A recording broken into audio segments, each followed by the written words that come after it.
గత కొంతకాలంగా తెలంగాణలో హాట్ టాపిక్గా మారుమోగుతున్నటువంటి అంశం పార్లమెంట్ ఎన్నికల తర్వాత రేవంత్ సర్కారు కాంగ్రెస్ గవర్నమెంట్ కూలిపోతుంది. ఇది పార్లమెంట్ ఎన్నికల్లో చాలా కీలక అంశంగా అన్ని రాజకీయ పార్టీలు ఈ అంశం గురించే మాట్లాడారు. నిజంగా పార్లమెంటు ఫలితాలు వచ్చిన తర్వాత రేవంత్ సర్కారు కూలిపోయే అవకాశం ఉందా? ఒకవేళ కూలిపోతే ఎట్లాంటి పరిణామాలు జరుగుతాయి? సో TV9 డిబేట్లో రేవంత్ రెడ్డి ప్రభుత్వము కూలిపోతుంది, రేవంత్ రెడ్డి పార్టీ మారుతాడు, ఖచ్చితంగా తెలంగాణలో బీఆర్ఎస్ సర్కారు వస్తుందనే అర్థం వచ్చే విధంగా మాజీ ముఖ్యమంత్రి కేసీఆర్ చెప్పిండు. అంతేందుకు బీజేపీ పార్టీకి సంబంధించినటువంటి అనేక మంది నాయకులు రేవంత్ రెడ్డి ఖచ్చితంగా బీజేపీలోకి వస్తారని చెప్పేసి స్వయంగా వాళ్ళే ప్రకటిస్తున్నారు. సో ఇంత చర్చనీయాంశంగా మారడానికి ఎందుకు దీని ప్రాధాన్యత తెలంగాణలో దినదినం పెరుగుతూ ఉంది? వాస్తవానికి గుంటనక్కలు గోటికాల ఎదురు చూసినట్టు తెలంగాణలో అధికారం కోసము ముఖ్యంగా బీఆర్ఎస్ పార్టీకి సంబంధించినటువంటి కేసీఆర్ కావచ్చు, కేటీఆర్ కావచ్చు, పదే పదే హరీష్ రావు కావచ్చు, రేవంత్ సర్కార్ కూలిపోతుంది, కాంగ్రెస్ పార్టీ ఎక్కదినాలు ఉండదు, మళ్ళా మనమే వస్తాము, మళ్ళా కేసీఆర్ ముఖ్యమవుతాడు, అసలు ఈ అంశాల చుట్టూ ఎందుకు తిరుగుతున్నట్టు? సో ఇక్కడ రెండు అంశాలు క్లియర్గా మనం చూడాల్సినటువంటి అవసరం ఉంది. ఒకవేళ కాంగ్రెస్ గవర్నమెంట్ రేవంత్ ఈ ప్రభుత్వం కూలిపోవడానికి అవకాశాలు ఉన్నాయా? అవకాశాలు ఉంటే ఏ పరిణామాలు జరిగే అవకాశం ఉంది? సో మొదట కాంగ్రెస్ గవర్నమెంట్ కూలిపోవాలంటే ఏం జరగాలి? సో దీని గురించి మనం చూస్తేనంటే బీజేపీ పార్టీ సొంతంగా తనకున్నటువంటి ఎమ్మెల్యేలు 8 మంది. బీజేపీ పార్టీ ఒకవేళ కాంగ్రెస్ పార్టీని రేపు పొద్దుగాల పార్లమెంట్ ఎన్నికలు అయిపోయినంబడే కాంగ్రెస్ పార్టీని ఆ పార్టీల నుంచి వెళ్ళి బీజేపీ పార్టీలోకి ఎంతమంది ఎమ్మెల్యేలు కావాలి? దాదాపుగా 52-53 మంది ఎమ్మెల్యేలు కావాలి బీజేపీ సొంతంగా అధికారంలోకి రావాలంటే. అది అసాధ్యం, దాదాపుగా అసాధ్యం అని చెప్పవచ్చు. ఇక రెండవది, బీజేపీ పార్టీ బీఆర్ఎస్ పార్టీ పొత్తు పెట్టుకోవాలి. అట్లా పెట్టుకున్నప్పుడు ప్రస్తుతం బీఆర్ఎస్ పార్టీకి 34, బీజేపీకి ఒక 8, మొత్తంగా 42. ఇంకా కావాల్సింది ఒక 18-20 మంది ఎమ్మెల్యేలు కావాలి. సో ఇది రెండో పాసిబిలిటీ. ఇక మూడో పాసిబిలిటీ, బీజేపీ, బీఆర్ఎస్, ఎంఐఎం ఈ పార్టీలు 3 కలవాలి. ఈ పార్టీలు 3 కలిస్తేనంటే ఒక 14-15 మంది ఎమ్మెల్యేలు అవసరం ఉంటుంది కాంగ్రెస్ పార్టీ నుంచి. కానీ బీజేపీ పార్టీ, ఎంఐఎం కలిసే అవకాశం దాదాపుగా అసాధ్యము. ఇది సాధ్యమయ్యేటువంటి అంశం కాదు. ఇక బీఆర్ఎస్ పార్టీ, ఎంఐఎం కలవాలి.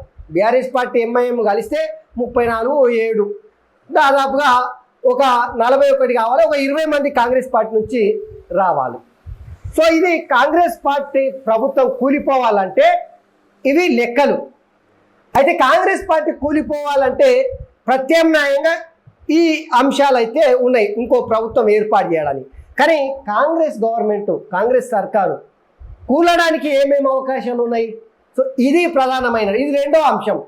ఏం అవకాశాలు ఉన్నాయి?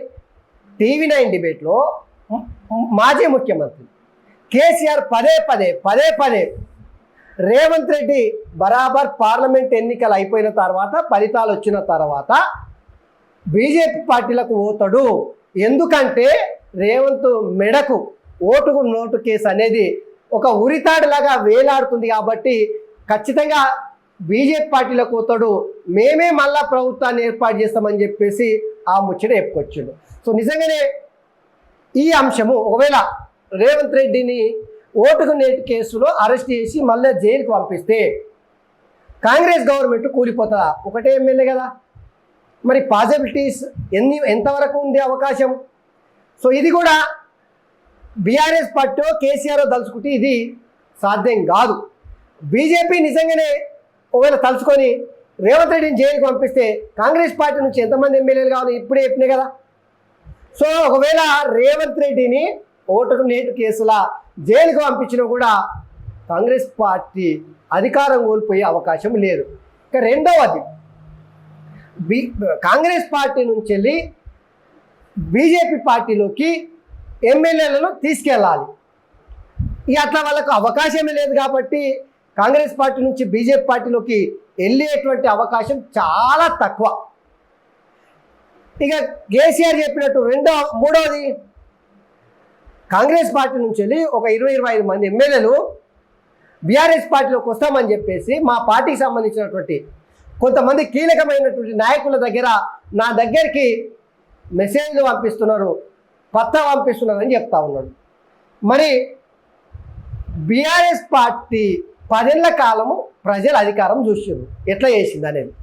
కాంగ్రెస్ పార్టీలో ఉన్నటువంటి ఎమ్మెల్యేలు మళ్ళొకపారి ముఖ్యమంత్రిగా రేవంత్ రెడ్డిని కాదని బీఆర్ఎస్ పార్టీకి సంబంధించిన కేసీఆర్ను ముఖ్యమంత్రిగా చేసుకొని కాంగ్రెస్ పార్టీ నుంచి వెళ్ళడానికి అవకాశం ఉంటుందా? ఇక మీరే చెప్పాలి అది. అయితే ఒక పాజిబిలిటీ కేసీఆర్ అన్నట్టు వైఎస్ జగన్మోహన్ రెడ్డి మిత్రులు తెలంగాణలో ఎవరైతే కాంగ్రెస్ పార్టీలో ఇప్పుడు మంత్రులుగా ఎమ్మెల్యేలుగా ఉన్నారో వాళ్ళ ద్వారా ఒక 20-25 మంది ఎమ్మెల్యేలు కూడగట్టి వాళ్ళందరూ కూడా మూట కట్టుకొని మోపై మొత్తం బీఆర్ఎస్ పార్టీలోకి పోయి ఎవరిని కేసీఆర్ ముఖ్యమంత్రిని చేయాలని అనుకుంటున్నారనే పాజిటివిటీ కూడా ఉంది. సో ఇది కూడా ఎందుకు వస్తారబ్బా, కాంగ్రెస్ పార్టీలో ఇంత ఫ్రీడమ్ ఉంది, కాంగ్రెస్ పార్టీలో ప్రజాస్వామ్యం ఉంది.